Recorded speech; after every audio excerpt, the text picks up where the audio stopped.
narigeze kwibishapo umwigisha y'abavyeyi kwishuri nyene. Qu'est-ce qui s'est passé hein? Quand les professeurs l'ont vu, bamubonye baramubwiye bati turayizi yo chapeau mona. Turayizi yo chapeau kweri. Ati yo chapeau. Umwigisha wa mate. Chapeau umwigisha wa mate moto. Qu'est-ce qui s'est passé? Il a remis le chapeau parce que ce n'était pas pour lui. Il a remis le chapeau. Charakura, il va subir attaquer. En tout cas, la suite, tu la connais. Je l'imagine vraiment. Et aussi, ce qui est spécial, moi, j'ai un parent soldat, un parent militaire. Un parent militaire. L'éducation des enfants qui ont des parents militaires, c'est pas la même chose que des enfants qui ont des parents fonctionnels. C'est pas la même chose. Non, c'est pas la même chose. Ça, c'est vrai. Accroupi, calme. Tout est direct. Tout est direct. Je suis moi excité comme Eva, na mubabwiye. Et je ndikunda tani vile muri obscurité. Avec moi mon type. Sinzi ko muri obscurité. C'était nuit. Faisait nuit. Ego. Sinzi ko yari mu ex wiwe. Ntavyo nzi. Ariko jewe nabaserutse ko hajya bahejeje gusomana. Mais pourquoi t'as pensé que c'était son ex? Ntavyo nzi je najeje mu ex je nasimenye vyiwe. OK, parce que c'est son ex. Ouais. Je sais pas. Ça c'est c'est son affaire. Ndamuseruka kari kumwe n'umu. Hayi nyine bahejeje gusomana. Niyo nabazimiza katavyo nabonye tu vois. OK. Puis Maeva arambona atangura kunyibariza ati hoshe muri gukora iki ngaha. Tambwira ati cena je gusumira umugore wanje. Tiroshobora afise umugore ati ndamufise. Turi kuvyara abana babiri. Tugeze kuri babiri. Cinze gusumira wa kabiri. Erega dani nabayobrije kugura amapo. Ndagura ibigoma. Wanzireke hoje. Ndagura amabibero. Ndagura ibiyiko. Ndabinginze bitari mu programme. Aba mama muzi bimirije kuvyara bakeneye amapo n'ibigoma. Ubabwire ko ndiko ndagirisha promotion.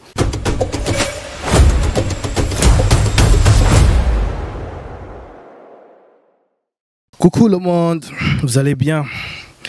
Nous sommes sur Dan TV Show et sur Akiwachu Media. Aujourd'hui, on va essayer de faire une émission un peu en français. C'est Dan For Real, journaliste ou youtubeur sur Dan TV Show et sur Akiwachu Media. Aujourd'hui, je suis avec un comédien qui s'appelle Rocher. Je crois que c'est la première fois que vous le voyez sur ma chaîne YouTube ou bien sur Akiwachu Media. Et présente-toi alors. Moi je m'appelle Mahoro Meza Phil Rocher. Comme il a dit, c'est Rocher le comédien. Je suis ici sur Dan TV. Essayez de monter la voix. Hein? Je suis ici sur Dan TV Show, le youtubeur Dan. Ouais. Merci beaucoup. Merci beaucoup d'avoir accepté. Rocher, ma première question. Rocher vient dans combien d'enfants? Vous êtes combien à la maison? À la maison, nous sommes en nombre de 5 enfants. 5 enfants. 3 garçons et 2 filles. 3 garçons et 2 filles. T'es l'aîné, le cadet? Moi, je suis le deuxième. Le deuxième. Je suis l'aîné dans les garçons. T'es l'aîné dans les garçons. Donc la première, c'est une fille. C'est une fille, oui. Ok.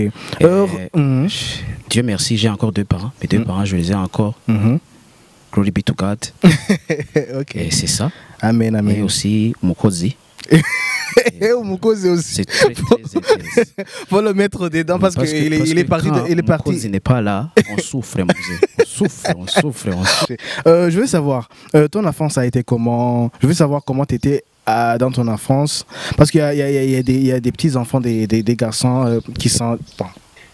Par exemple, moi quand j'étais enfant, on me disait que j'étais genre like un enfant turbulent, un enfant turbulent comme toi. Turbulent comme tous les enfants, comme moi. Tous les enfants burundais, on était tous, on a la même enfance. Nous tous, tu vois, turbulent, on te frappe, tu ne dors pas. On te punit. Dernier à l'école. Dernier à l'école. Oui. Tu vois, moi, je me souviens à l'école, ndavyibuka, narigeze kwibishapo umwigisha y'abavyeyi kwishuri nyene. Qu'est-ce qui s'est passé hein? Quand les professeurs l'ont vu, bamubonye baramubwiye bati turayizi yo chapeau mona. Turayizi yo chapeau kweri. Ati yo chapeau. Umwigisha wa mate. Chapeau umwigisha wa mate moto. Qu'est-ce qui s'est passé? Il a remis le chapeau parce que ce n'était pas pour lui. Il a remis le chapeau. Charakura, il va subir attaquer. La Tu suite, savais en tout cas, la suite, tu la connais. je l'imagine vraiment. Et aussi, ce qui est spécial, moi, j'ai un parent soldat, un parent militaire. Un paramilitaire. L'éducation des enfants qui ont des parents militaires, c'est pas la même chose que des enfants qui ont des parents fonctionnels. C'est pas la même chose. Non, c'est pas la même Tu vois, chose, ça nous, c'est vrai. Accroupi, calme, Tout est direct. tout est direct. Ouais. Même pour le temps de manger, c'est nous tous. Il ne faut pas manger seul. Il faut pas manger seul. Attendre Il faut tes petits attendre frères, ton petit ta frère. grande sœur, tout pour aller manger, tu vois. C'est 30 à 23 heures, il faut l'attendre. Il faut l'attendre. Parler à table étant Étant en famille, ouais, je vois. famille. Mais il y a des fois où tu te disais pourquoi pourquoi n'avoue Moudia Moudiango Wafissé, genre ils sont ordinaires, tu vois. Pourquoi moi j'ai un papa soldat qui est comme ça, tout il y a ma règle Mouhira. Il y a parfois des nuits où tu t'imaginais pourquoi moi je suis né ici comme ça avec des ordres tout le monde militaire. Des fois, moi, j'avais des voisins. Moi, j'avais des voisins. Je regardais comment leurs parents, quand ils le frappent, leurs enfants, ils pleurent, tu vois. Et quand leurs parents, ils frappent, il vient leur consoler. Ça veut dire, le parent te frappe et puis il te console. Moi, je me disais, pourquoi est-ce que j'ai pas ce parent qui me frappe et puis me console? Et puis me console après, tu vois, moi, un jour, à la maison, toi, les kugira twese muhira, ukandika tugasezera. Tu vois? Ouais, je vois ça. Je narajyanditse ndagenda 18h iragira batarandondera batarantelefone. Ok, tu as écrit le mot le matin. J'ai écrit la lettre. Et puis je l'ai déposé sur la porte devant la chambre de mes parents. Et moi j'ai parti, c'était 7h du matin. Moi j'ai parti. T'es parti. 10h nibandondera. 12h nibandondera. Parce que avant barakurondera ati wagiye 18h ndatelefona muhira ati mwamhevye. Alors que c'était toi qui avais écrit le mot. Moi mwarisomye. Twarisomye none ushaka. Tene vyagenze gute genda. Et moi, je me demandais, pourquoi est-ce que ces enfants, ils ont des parents qui leur consolent, tu vois, ils te frappent et puis ils te consolent après. Tu vois, un parent te frappe, tu pleures, tu savais que kurira biratandukanye. Et puis tu montes. bakubiswe urabibona shashaza umugabo ukuntu mugabo twebwe urabona umuyaya bon agukubise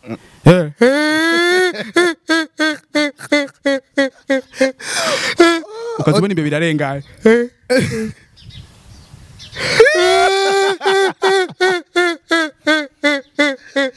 on dirait DJ vers 11h tu diminues vers 11h tu dis tu vois et puis la maman rentre 12h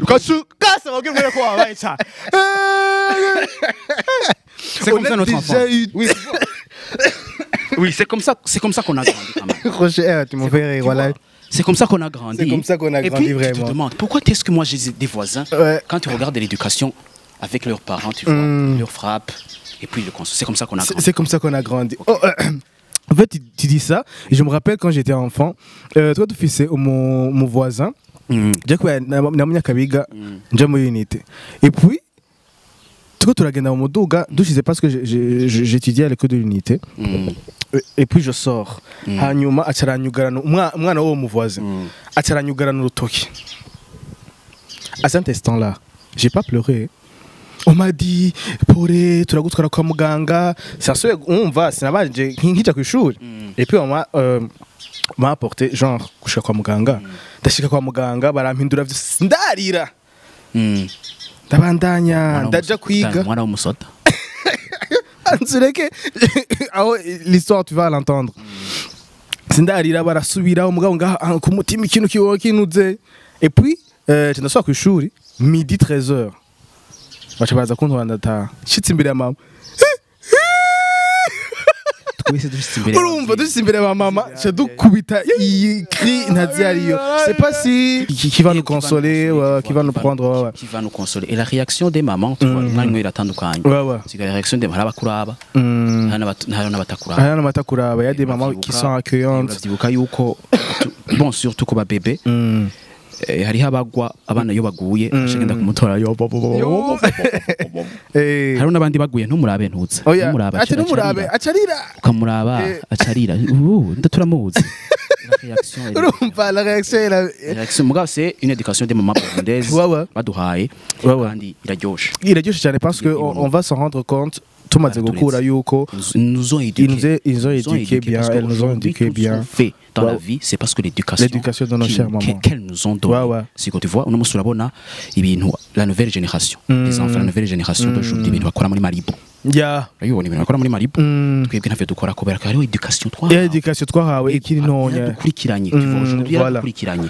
Oui, on n'a pas de visa, mais on est patient. On est patient. Grâce à l'éducation. On est patient grâce à l'éducation. Grâce à l'éducation, on est patient parce qu'on est au Burundi, on va vivre. Grâce à l'éducation. S'il te plaît, l'éducation de nos parents. On va vivre. Mais une enfant qui n'a pas eu l'éducation de nos parents, burundais, c'est très difficile vraiment. C'est très difficile parce que tu vois même des comportements qui sont un peu bizarres. Voilà.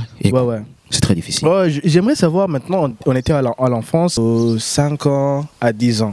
Moi, je veux savoir, Rocher, son adolescence, ton adolescence, t'étais comment? T'étais le genre de mec qui courait vers les filles, bien t'étais le genre de mec qui courait vers la Bible, bien t'étais le genre de mec yakunda gufungura abahungu bagize muri adolescence, ils aiment manger. Nous avons la même enfance. La Vibuka. De 5 ans, de 10 ans. Kuduga, ça veut dire 13, 14 ans, et bien vyari biharo vyari gutamba, la danse, la danse, Facebook, tu vois, on avait des groupes de danse, TBA, Mélodie, ouais, moi aussi j'étais dans t'étais danseur, tu vois, j'étais danseur, même quelqu'un qui ne dansait pas, quand même on aimait le son, aimait la danse. On avait des kermesses, on avait des kermesses, on avait des after parties, des kermesses, tu vois. On avait cela. Dans notre adolescence. Ça veut dire que c'était très très difficile de courir après la Bible. C'était très difficile vraiment de courir après la Bible. C'était difficile parce que il y avait beaucoup de choses qui nous influençaient. Moi, nakijijwe kuri El Shaddai niho nakijijwe parce que il y avait un événement qui s'appelait Trinity. C'est un événement qui réunissait les jeunes. Je savais. C'était la première fois que je voyais des dramas, des sketchs qu'on jouait dans l'église. Tu vois. Et là, moi, c'est là où j'ai été sauvé. Niho nakijijwe. Siko. C'était le pasteur. Il s'appelait qui? Olivier Derrin, tu vois. Mais avant, moi, je ne croyais pas après les filles. Naratigna, vraiment. Après les filles. T'étais le genre de mec qui ne s'approchait pas des filles. Vraiment. Naratigna, mais pourquoi c'est Toby? C'est comme ça que je suis. Même à cet instant, même c'était comme ça. À cet instant. Il y a un petit changement. À cet instant, di charinga gisha chumuri Kristo Yesu. Alléluia. Turashika. Avugishwa kubuzima. Urumva gadane.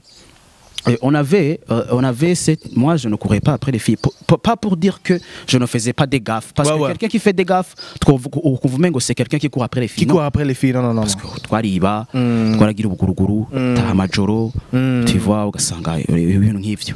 Tu danses, ugasanga nta tabi nanyoye. Dieu merci. Nta inzoga zarananiye. Inzoga zarananiye kabisa, zaranse. Mais tu sais, à première vue, comme on dirait que tu prends de la bière. Je sais pas. C'est Moudia, vraiment. Il prend du fond. Il prend du fond. Seulement du citron. Citron vraiment. Qui n'est pas même glacé. Je t'ai demandé pourquoi tu prends pas. Parce que quand Kanye, c'est pas bon. Il faut prendre des chouches. Tu vois. Puis on a avancé. Duca turakizwa Dan. Duca turakizwa kuri muri Trinity. Puis dukijijwe turavansa turiga puis tugananyere turaheba ibintu bimwe nyene turateba ahantu ducika abantu.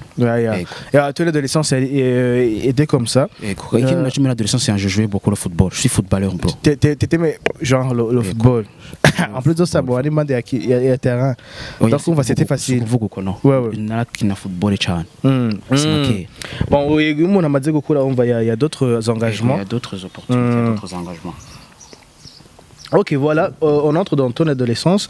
Je veux savoir, quand est-ce que t'as oui, on vit genre le talent. Oui, on vit yuko ushobora kuba umunyagwenya, ushobora kuba umuntu atwenze, ushobora kuba umukomedien. Quand est-ce que oui, on vit ico kintu caje ryari byagenze gute?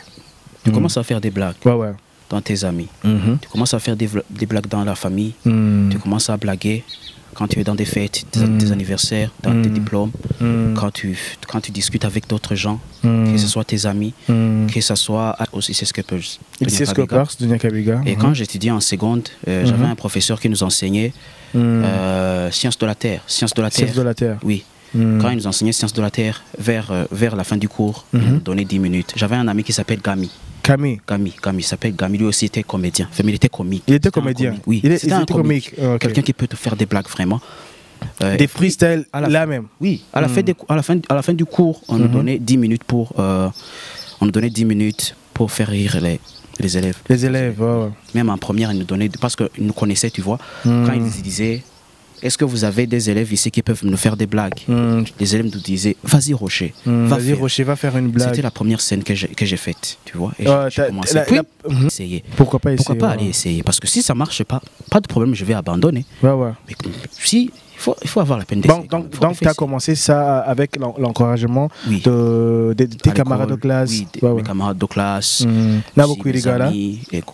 Mes amis, mes proches, tu vois. Moi, encouragé, tu vas essayer, mon frère. Si ça marche pas de problème. Tu t'as casa. Il faut avoir la peine. Faut foncer. Faut foncer, mon frère. Puis quand j'ai foncé, ça a marché. Ça a marché.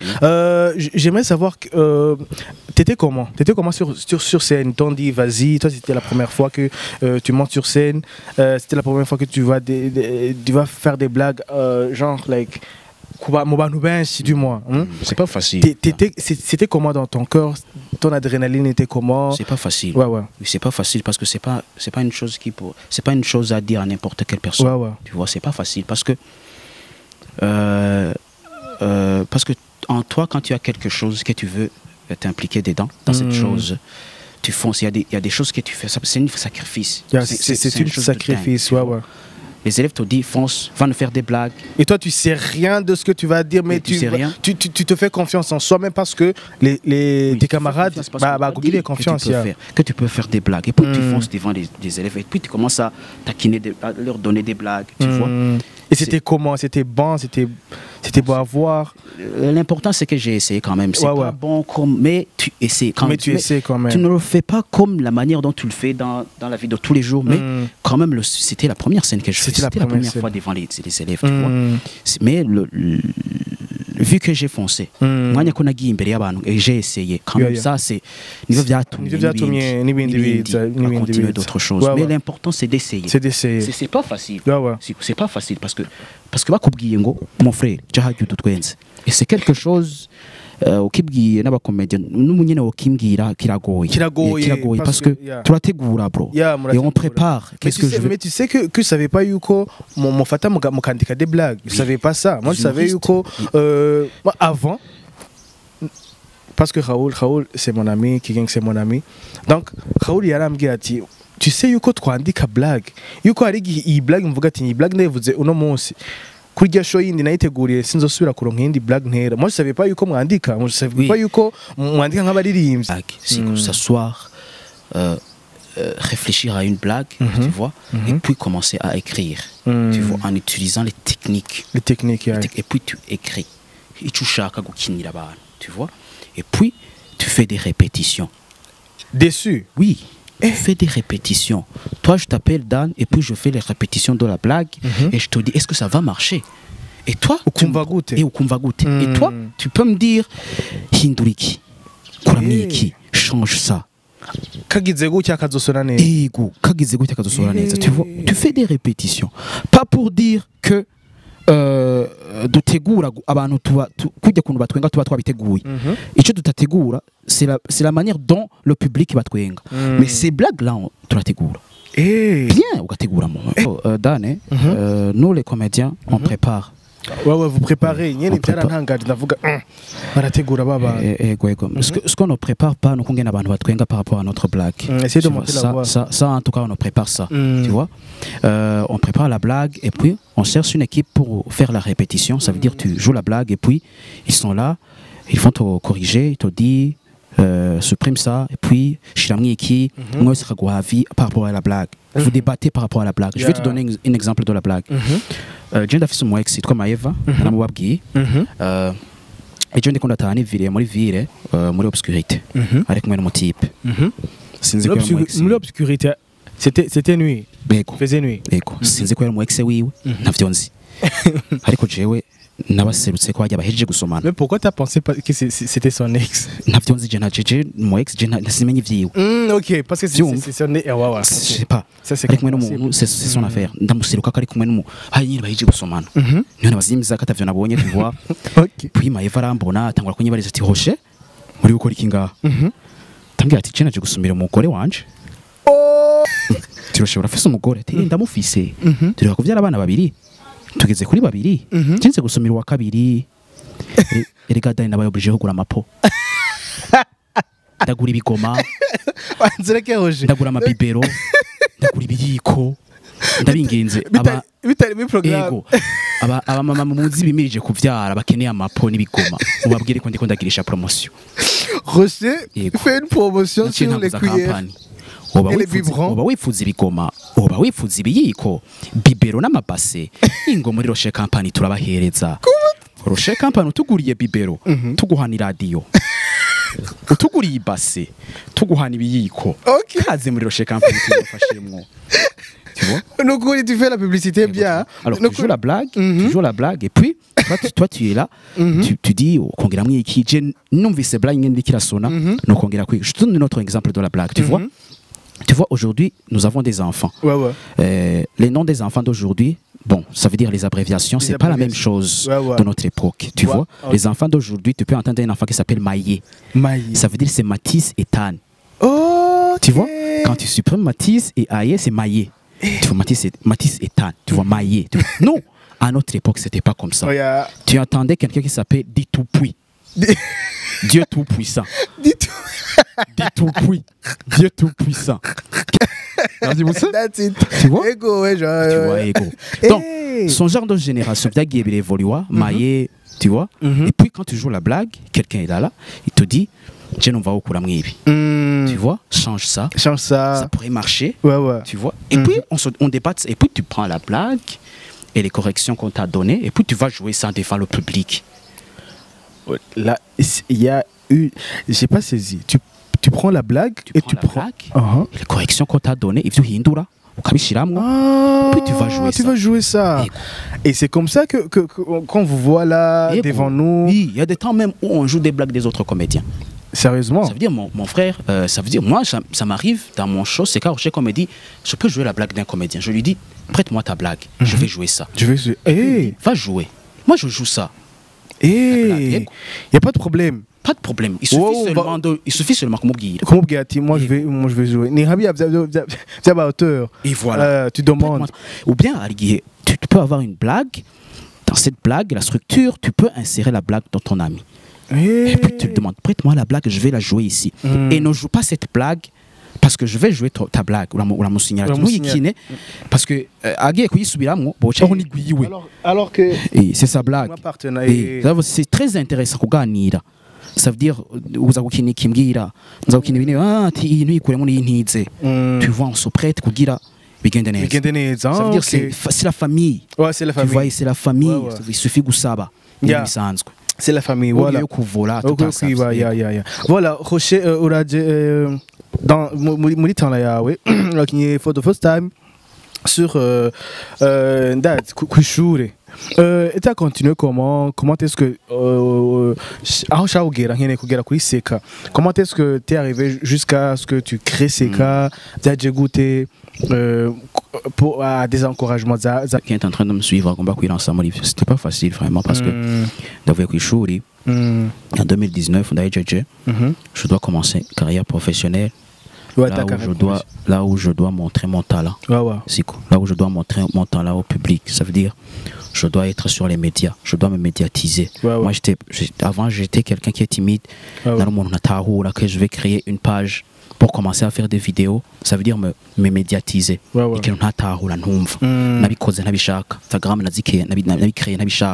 vois? Et puis, j'ai commencé.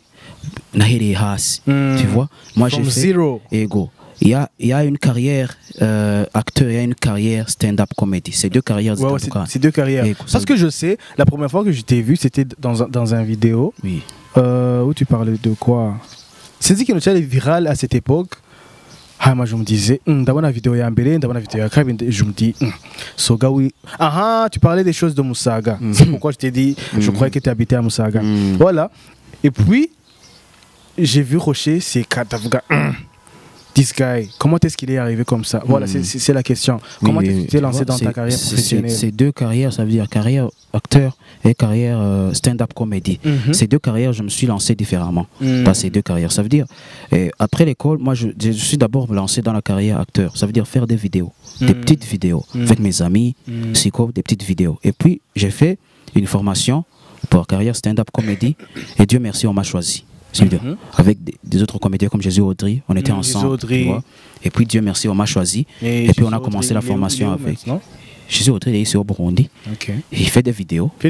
Entre Instagram, il y a Elvin Smith. Mais il n'y a pas de vidéos qui sont virales. Parce qu'avant, ces vidéos étaient virales. Ok, ça peut ne pas être viral, mais ça peut aussi être drôle et ne pas être viral. C'est différent. Il est drôle, le gars, il est drôle. Il y a une vidéo qui peut être virale, mais ne pas être drôle. C'est comme ça l'humour. C'est comme ça l'humour. Il y en a qui savent. Ok. Dieu merci, j'ai commencé la formation avec Michel Gohou, Michael Sengadi, Kigingi, et nous ont formés. Et puis après la formation, on a commencé à travailler, mon frère. C'était en 2020. On a commencé à travailler. Moi, j'ai fait le premier show le 23 septembre 2020. Le 23 septembre 2020. J'ai commencé ma carrière stand-up comedy, professionnel stand-up comedy en 2020. D'ici 3 ou 4 jours, tu vas arriver à 4 ans. À 4 ans? Oui. 4 ans. Oui. De spectacle. Tu vois, de spectacle. J'ai invité 5 amis, moi 5 amis et moi 5 amis. Et puis tous les amis à jus. Ok. Tu vois, et moi j'avais, c'est baffle, moi hier. J'ai amené le baffle, Bluetooth. Tu vois, on a branché là-bas. Et puis, une délibération. On a mis la musique. Et oui, on a mis la musique. Tu vois. Kirikou. J'étais le DJ et en même temps l'acteur. Tu faisais deux choses en même temps. Le backstage, c'était derrière la maison. C'est ça le backstage. Ok, oui, backstage. On s'est débrouillé depuis. Toi, t'as engouillé carrément. Tu vois? C'est ce que je dis. On a gagné hano. On a combattu. On a rirutse. Hari ibintu twakoze dane. Iyo twicaye aujourd'hui quand je suis avec ses amis, turavyumvira. Turasara. Comment est-ce qu'on a créé ça? Où venait cet encouragement? Inspiration yavuye. Et dans le team, niho hari umu MC. Urumva nye n'inzu yari umu MC. Et c'est le gars qui s'appelle Nicolas. Nicolas. Nicolas. Il s'appelle Nicolas. Nicolas qui habite à Kinaya 3. Et voilà, Nicolas Kakonze. C'était chez lui. Tu vois? Tu vois, dans tu vois? C'était lui-même le MC. Il m'a accueilli. Il y a des gens qu'on peut rendre hommage. Parfois quand on y pense. Il y a des gens qu'on doit dire merci. Aujourd'hui, on fait c'est bon d'être reconnaissant. Oui, aujourd'hui on fait des shows. Mais alors toi Tanguri. Ok. Et autres de Tanguri, il y a des Turinga. Même aujourd'hui ils sont là.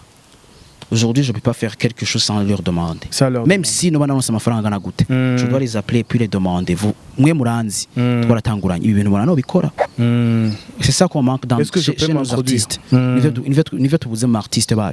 Beaucoup d'artistes font des erreurs parce que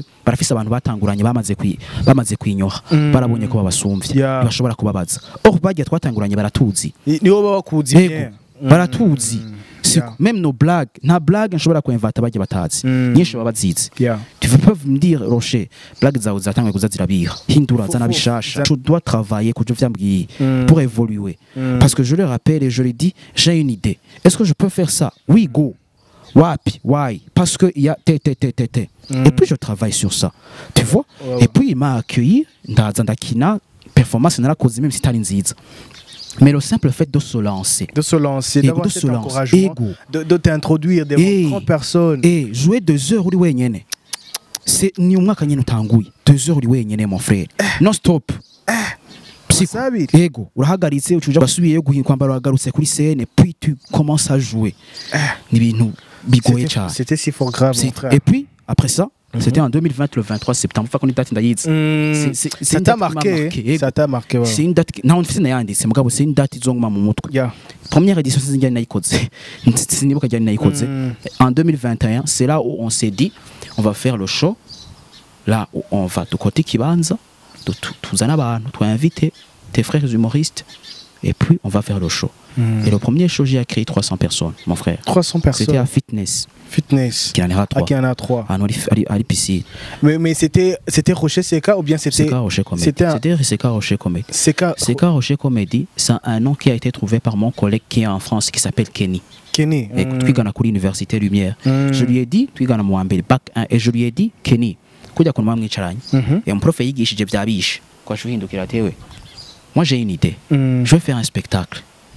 On va goûter Seka Rocher Comédie. Parce que non. Le mot t'est venu, c'est le seul mot qui t'est venu dans la tête. Tu avais genre, pour trouver le nom, il fallait trouver un nom où il y a Rocher. Ah, voilà. Il y a Comédie. Tout nom que je dois trouver. Rocher Comédie. Rocher Comédie. Rocher Comédie. Moi j'avais ça au départ. Et là j'avais dit, est-ce qu'on dirait Rocher Comédie? Parce que le jour il y avait un spectacle dans mon team. Et là les gens allaient dire ni gagne. Et là j'ai dit, pourquoi pas Seka? Mwenza Kinyarwanda, Seka. Et j'allais dire mon frère, comment on dit Seka Rocher Comédie? Et Kenny, il y a eu un virier. Il a dit, c'est un bon nom. Moi je suis quelqu'un.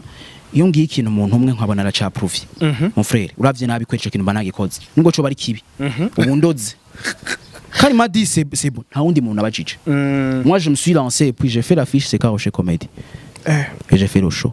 Et c'était comment? 300 personnes. C'était comment? Et là mes amis m'ont dit, mon frère, on va foncer dans ce projet. La deuxième édition, on va investir dans ça. On va inviter de grands artistes. De grands artistes et de grands humoristes. La deuxième édition, c'était 600 personnes. Donc ça a augmenté chaque année. J'étais avec Trésor et Happy Boy. Trésor et Happy Boy. Yo, tu vois? C'était à l'époque où Yo était viral. Était viral, tu vois. Et j'étais avec Magali. Magali et Olof Bono. C'était là. Mais oui, Magali maintenant? Je sais pas. Olof Yaramohevzi. Vraiment, il y a abantu qui ont marqué des époques. Mugabo tutabona Olof vraiment yaramufashije cyane. Olof yaramufashije. Et Olof yibereye muri France ari muri Kipina Marcel. Abana bujagira about it. Agara about that days. Asampi. Olof garuka Burundi Magali turamukumbuye. Ils étaient là dans le show. Ça veut dire c'était un show qui n'est pas négligé. Tout que tu négliges. D'autres amafaranga menshi. Le deuxième édition était où? C'était où? New School. New School, ok. New School, tu vois, là-bas à New School. Troisième édition, c'était à Olivskaden. La quatrième édition, c'est aujourd'hui.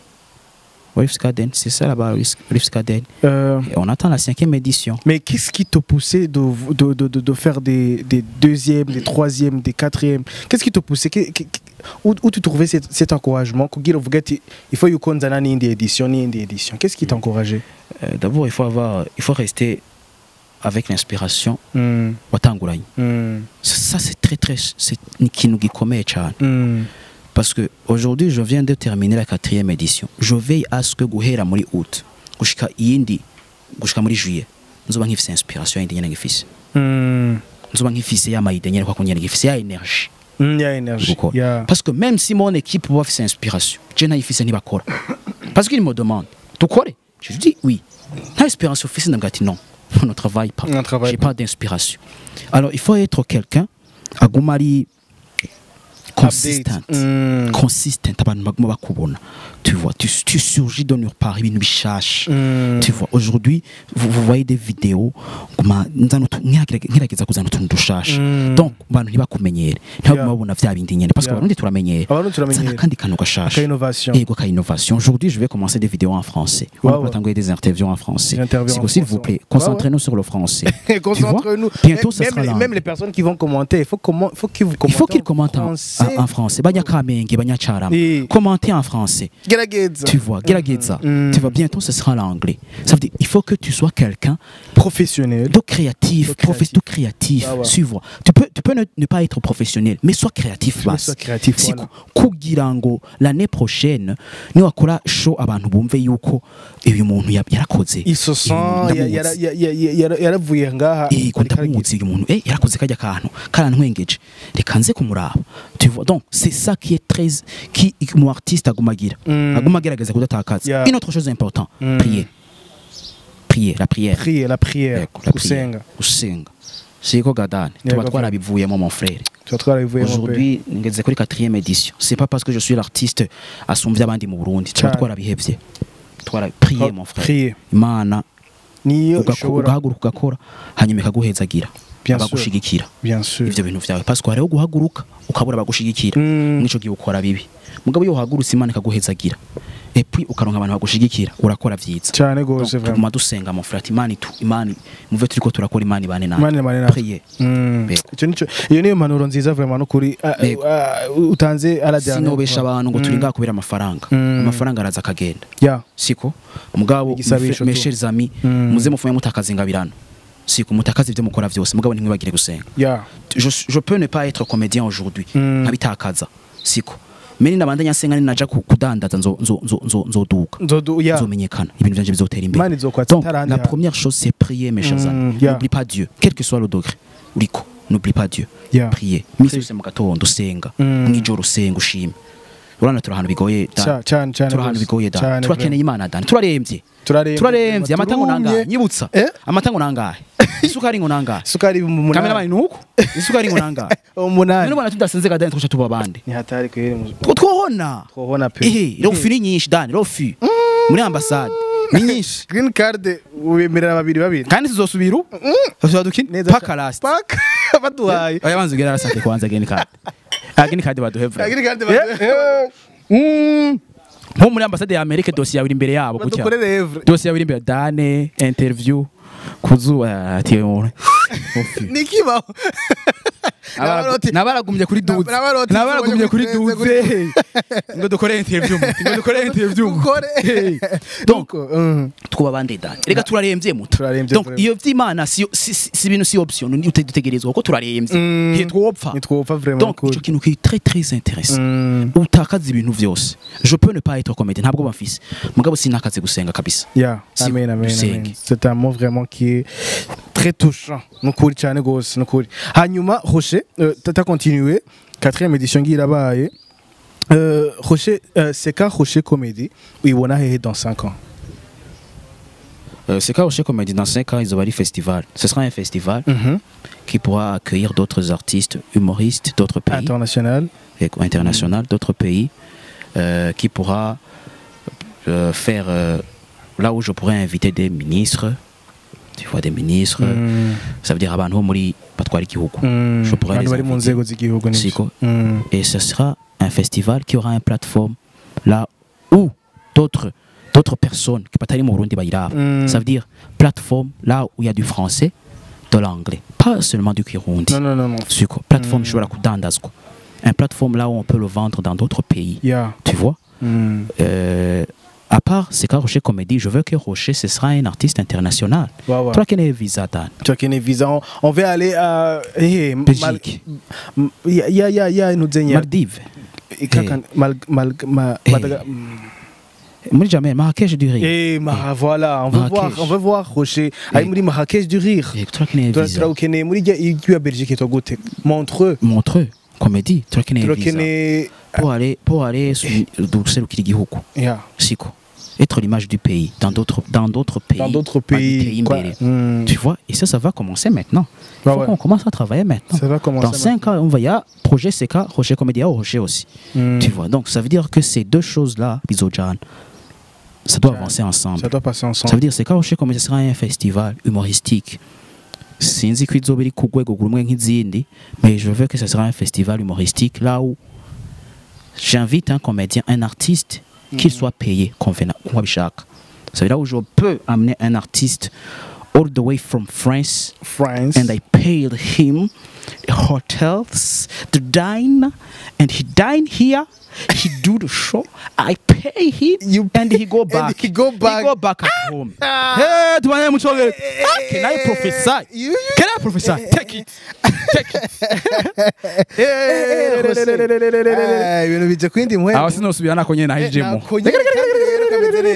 Bisigura yuko ya peut-être un humoriste anglais azokumva kano kana kavuga faut passer nahuye ndaguteye blague faut passer nahuye no chrétien sengera kuri CLM CLM urazi ko bavuga icongereza ce sont des chrétiens là-bas vraiment c'est l'anglais seulement c'est l'anglais dans l'église c'est l'anglais en dehors de l'église un peu partout nubaka umusaga même dans la vie courante c'est anglais dans l'église anglais en dehors de l'église no mu Kamenge carama anglais dans l'église anglais en dehors de l'église bajya tuba tuzina cece duhura n'umutipe c'était vraiment un chrétien hajya kuri limiter dans vie il se promenait il allait prier à CLM et il ne connaissait pas CLM là où c'était la première fois aller à l'église et puis j'ai duhuye arambwira mon frère yambwiye mu Congereza do you please show me where is CLM turi kuri limiter kandi je dois me débrouiller ego tu vois mon frère jewe Rocher you go ok Rocher tu me disais so dufise abakretien bo kuri CLM bavuga icongereza cinshi cyane tu vois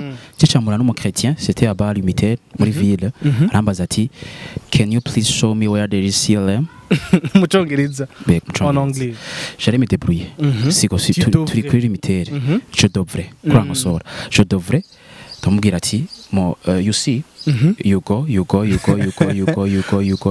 turn right silhouette you go CCF silhouette you go rond-point stop the right Ferouj the right see road stop you wait where you left you go yo muntu ngerageze gera plaza mu Kamenge you go can you please show me you go mu Cibitoke carugomvura ki ari muri you go can you please show me you go washaka wageze nka dogodo watura kayogorogwa tugiye mu kayogoro bientôt on va faire en anglais yes. Faut qu'on essaie d'être professionnel d'être créatif parfois nibyo birafasha ego ahanini Rocher nous sommes ici pour parler sur ton projet le projet oui c'est une bonne action et tu vas nous dire genre more information about that yeah okay I will tell you that information in English so I have a project called Nezegwa Burundi Bwacu Nezegwa Burundi Bwacu is in a bon actions that I going to take bon ni bonne action nza gukora so ni action ni gikorwa citwa Nezegwa Burundi Bwacu igikorwa ca bonne action mbabaye ndavuge mu Kirundi ca bonne action kuja gufasha abafise amikoro make siko narabikoze l'année passée byari vitwa Seka bonne action siko ni kintu nkora après show ya Seka Rocher Comedy nka tukagenda tugiye team tuba tworganije événement tugenda tugiye gushikira abantu bafise amikoro make ça veut dire ubu onye kizoba citwa Nezegwa Burundi Bwacu Nezegwa ni nka Seka byose Nezegwa Burundi Bwacu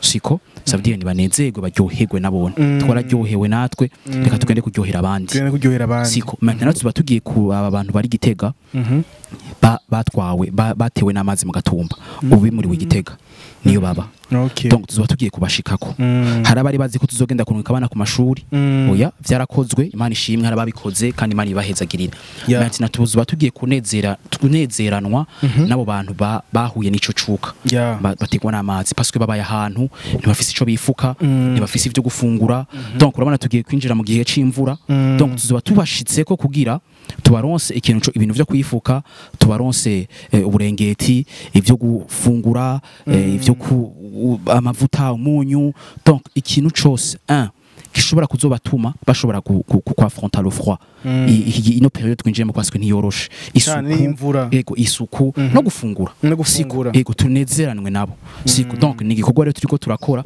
n'invita umuntu wese mu badufashije l'année passée ba contribuer ushobora kuba ufise umunyu ushobora kuba ufise amavuta ushobora kuba ufise ikintu cyo kwambara anything you have kizane tuduge tugende kunezeranwa n'abandi igikorwa rero kizoba le 2 Novembre siko turamaze kuronka ibitari bike abantu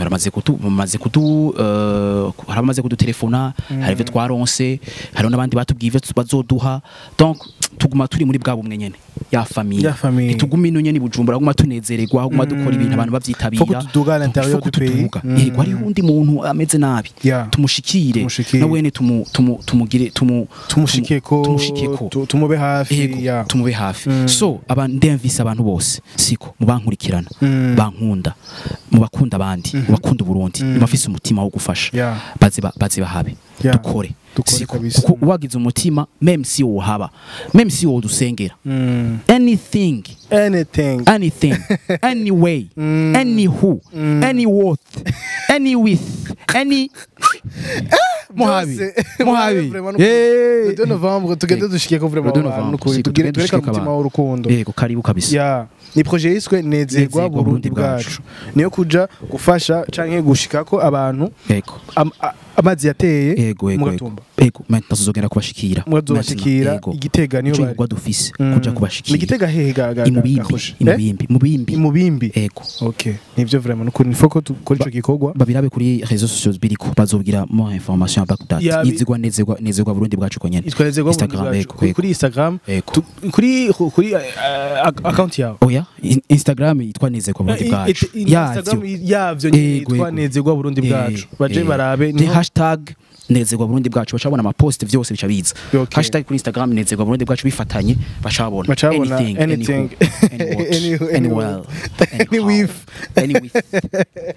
Rocher je nebaza yuko nous sommes tuko turagana ku musozo nous sommes à la fin de notre émission dans notre interview nebaza yuko Rocher novuga ni uraduteguriye 5e édition n'est-ce pas en 2025 nibaza ko kuretegura est-ce que ubona canke umva canke ushaka ko izo bimeze gute en 2025 tu veux genre izo bimeze gute azo bari spécial tuba ari spécial ikintu kimwe no babwira ntari bwababwire nuko azoba ari ndiko ndafeta anniversaire ndiko ndafeta anniversaire en plus de ça 5 ans ndafeta anniversaire azoba ari ibintu biri spécial bisa neza cyane gose kumaze kuyizamo bizoba bisa neza cyane bimeze neza cyane gose José ibona hehe dans 10 ans dans 10 ans twibona turi international visa États-Unis visa Canada ebona tugenda duserukira Burundi kure cyane kure tugaruka bien sûr ntuzotoroka tugaruka tuzoteba tugaruke anako abantu bagomba baronka ama visa Dramati annonce visa ya Canada le 31 décembre zo bari Ottawa yakubizira cyo bimba bazadani ibyo bintu najeyo naje nzokinda na uzogenda najeyo aririmba nzokinda ni ivyisi nawe uzogenda ari ibintu abantu byo ni ivyisi kigenge bona Portland ni ivyisi bijya mugo ivyisi ndabikeneye sha abikeneye kwi dans 10 ans hope ko ivyo bintu bizoba vyarabaye Roger azoba yaramaze guperforminga Montreux azoba yaramaze guperforminga Marrakech du Rire azoba waragiye gukora dufise n'abandi twagize twaramuye apana twaramuye turiko turafashanya nabo kugira nabo baduga twenyene kuko nituzokwama dufise n'abandi baduze bariko barakora turiko turakora twese turi kumwe ensemble twese nabo turiko dukora twese twaraduze 10 ans twaraduze yego je ndi Canada nabo bari Belgique yego nabo bari Serbie je ndi Canada nabo bari Serbie je ndi Canada baje zodi bari Serbie uri Canada umeze neza uri mu aibo Sampe et Serbie États-Unis Rocher Barça ou Real Barça forever Lamine Yamal soit le Yamin de ta vie soit le Yamin de ta vie Lamine Yamal tuko Barça no shinda kuyica mugayo dukubiswe mu Bayern iyo Barça yakubiswe je muri Bayern mo Bayern ikubise Dortmund ikubise Man City ikubiswe kujya Shasha dusigaye turiyumvira turati mu bisanzwe Real ni vyisi biga ida rero la Bible dit byo kumara iki gutwara ivyisi byose ukawusha ubwawe bwiye oya tuzofuma tuganya ubwawe bw'Imana Daniel rero mbari reka no gafana OK Rocher reka ndagushimira moi je vais te remercier pour cette faut boire tout OK Rocher je te remercie on a fait une bonne interview on a passé du moment ensemble on a parlé de tout, on a parlé du rocher d'avant et du rocher d'aujourd'hui et du rocher de 10 ans Canada. De 10 ans. Merci beaucoup Rocher. Merci à vous tous. Je pense qu'on a fait une bonne interview. Merci. Merci beaucoup. J'espère que la prochaine fois, on va vous inviter sur notre plateau Dan TV Show ou sur Akiwatch Media. Tu vas pouvoir accepter. Et dans 10 ans, Canada. Dans 10 ans, Canada. Parce que c'est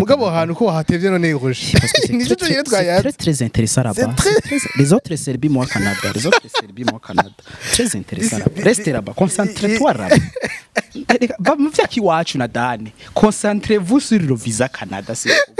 Concentrez-vous là-bas. Concentrez-vous là-bas. Roger. Visa Canada. Visa Canada. Concentrez-vous là-bas.